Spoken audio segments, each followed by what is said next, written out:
Ayan, hello guys. Welcome to my channel. This is Kuya Mike TV, Michael Ledesma TV. Ngayon ay sasagutan naman natin ng fill in the blank number 2 o 3. Yan mga guys. Ito guys, importante talaga to. Yung apat na question dito, yung answer. Kailangan natin to sa exam. Ayan, ito. Basahin na natin.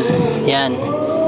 Sabi rito ay Chonun oche sijange kasoyo blank eso kwairul sasoyo. Yan sa English. I went to a market yesterday. I bought fruit blank. Yan. Ito yung mga apat na pamimilian. Number 1, yogi. Yogi in English is here.